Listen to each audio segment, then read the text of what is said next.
The Houston Texans just sent a message to the NFL basically saying that their defense is going to keep them in any game. I don't care if they're playing the Chiefs, they're playing the Bills, the Ravens. This defense is good enough to at least give them a shot to win any football game, right? And what I wanted to do in this video was show you exactly how they were able to dominate this football game.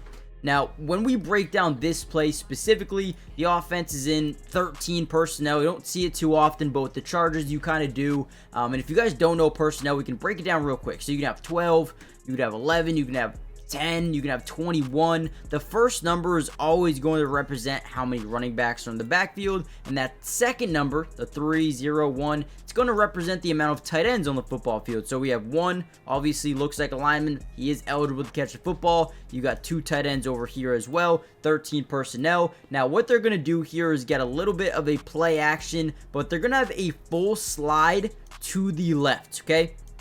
So I don't know if you guys know this, but whenever an offense is in this full slide, that means the man side, which is specifically Mario Edwards and Will Anderson, are going to be accounted for by tight ends and running backs. The tight end and the running back on this play are going to protect that side of the football field. All right, so right away, what are we thinking? Chargers, are you a little bit crazy? You're gonna block Will Anderson with a running back? Okay, but that's where things get interesting. They're actually going to send this lineman, right, the left guard, all the way across the formation and say, yeah, we expect you to A, guard Mario Edwards or guard Will Anderson. Either way, the running back's going to be put in a terrible situation. That is exactly what happened. So they try to pull this guard all the way over and they recognize, oh, wait, yeah, we're screwed, right? You have Will Anderson on a running back. No one's guarding Mario Edwards. I mean, it's easy money. And if you look at the play they're actually running here, it's going to be a block, inner shallow cross. It's going to be a crosser, and it's going to be a dig over the middle, right? They need to get this pass out ASAP. And to be quite frank, they just don't have the time because these edge rushers, these rushers over here in Houston are just way better than you think. I don't know what, right, the Chargers and Greg Roman were thinking right here. Yeah, let's pull this guard across the formation and a hope that he's able to get there in time to block Will Anderson. Yeah, it's stupid, right? Now, before we get any further into the video, we're going to break down a ton of film on this defense. Hit the like button. If we get over 500 likes, we'll be dropping a part 3, maybe breaking down the offense. And with that being said, let's dive into the video. All right, here's another one. Let me take myself off the screen so you guys can see this a little bit better. So again, we're in this 20 personnel, 2 running backs, 0 tight end set. They're going to try to pull this guy over here. We're going to have the fullback block that man side off the edge. We're going to have J.K. Dobbins, protect on that side as we get Justin Herbert on this bootleg off the play action.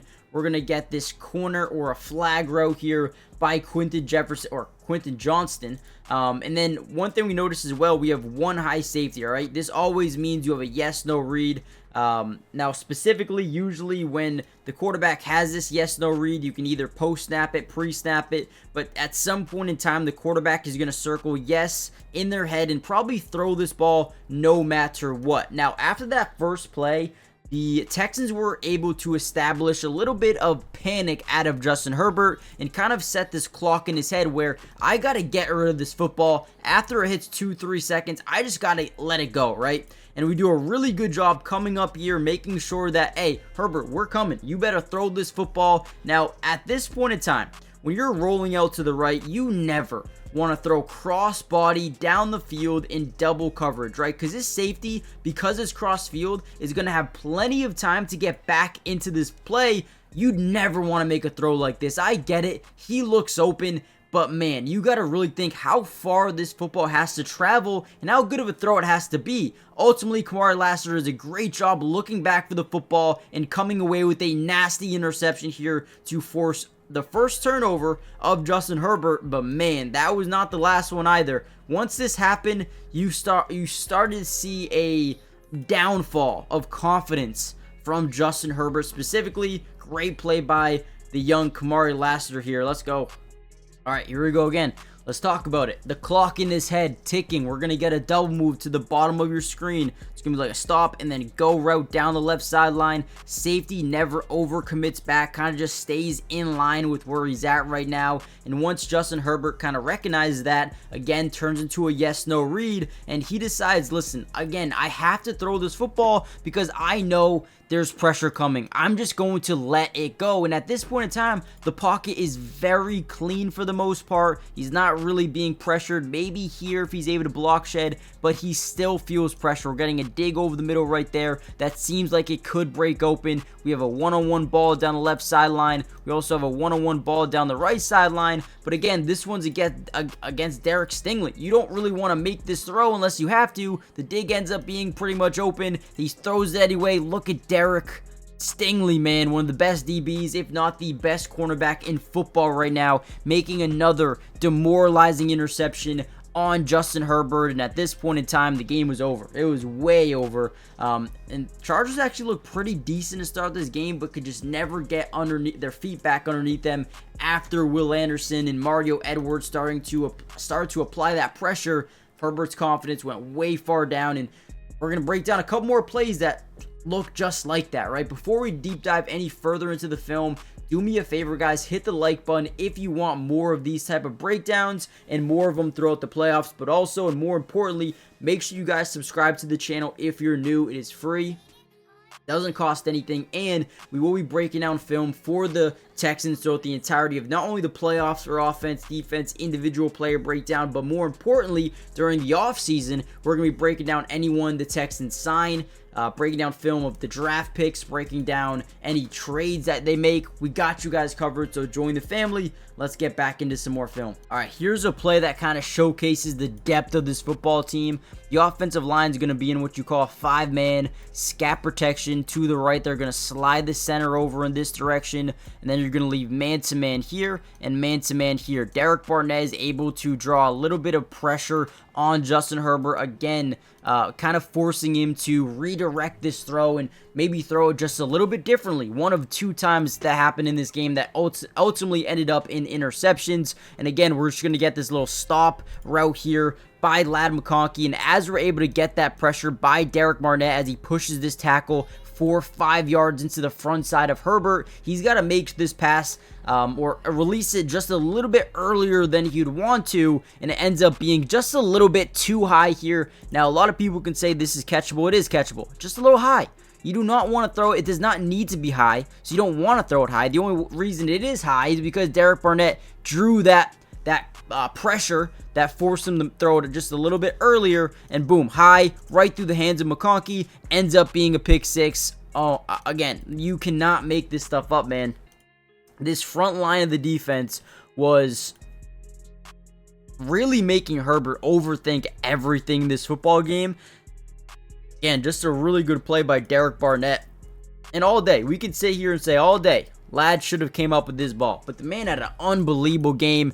One little high pass went right through his hands, and ultimately that pressure ends up being a pick six, and there was nothing they could do on that play. Hold on. Before you guys go, listen to this. The NFL season is officially back, and with Underdog, you can win so much money, compete for prizes every single day, and make any sport that you watch more fun. With the NFL being back, you can bet on so many different things. Rookie quarterbacks, Jaden Daniels, you can, put a higher lower on his longest completion, or his fumbles lost, or his passing touchdowns, whatever you guys want. They have teams all around the league, players, offense, defense. You can win so much money, right? And if you use my code in the description, not only will they match your first deposit up to 50%. If you put in $1,000, they're going to give you $500 free. But on top of that, they're going to give you discounts. Today, it was Dak Prescott over half a yard. The freest money I have ever won in my life. Go check it out right now. Not only can you play higher, lower, but you can do drafts where you compete for prizes up to $150,000, or you can go a lower one, right? $15,000 and compete with less people. Guys, this app is fun. You can win money, and it makes everything so much more fun to watch. And again, NFL, MLB, WNBA, tennis, soccer, whatever you guys like, go check it out. All right, another big time play. Now, what we're going to see here is a blitz. It looks like we're coming up press man coverage maybe with the tight end. Instead, we're going to blitz him through this B gap here. It's going to be pretty much one-on-one safety versus the quarterback here. And once he sees that, he's like, okay, I got to get this ball out. Now, we just have this quick little stick row here. We're obviously in zone. Look at Derek Stingley reading the quarterback's eyes. Whenever you're in zone, all you got to do is look at the quarterback, and they'll tell you where they're going with the football. They'll tell you by using their arms, their legs, their feet, their shoulders, everything. They'll tell you where they want to go. So since we get a free lane to the quarterback, he's now has to sidearm this throw. And maybe the tight end wasn't used to this throwing, form or whatever it may have been. Should have been an easy catch here for Will Dissly, but goes right through his hands into the arms of Derek Stingley, who ultimately brings back a good amount and puts him in field goal range. But again, you cannot make this stuff up. The defensive coordinator, the way this defense is run, they're so smart. They realize, okay, well, now they're sliding this offensive line to the left. We're setting that linebacker here who's going to be responsible for the running back, and then we get a free lane to the quarterback with Will Anderson and a one-on-one off the edge. Again, that clock going off in his head. I got to throw this football. It's open. This should be an easy pickup here for Will Dissly. But again, the sidearm throw maybe just threw him off a little bit. I don't know what happened there, but that's a bad play by Will Dissly.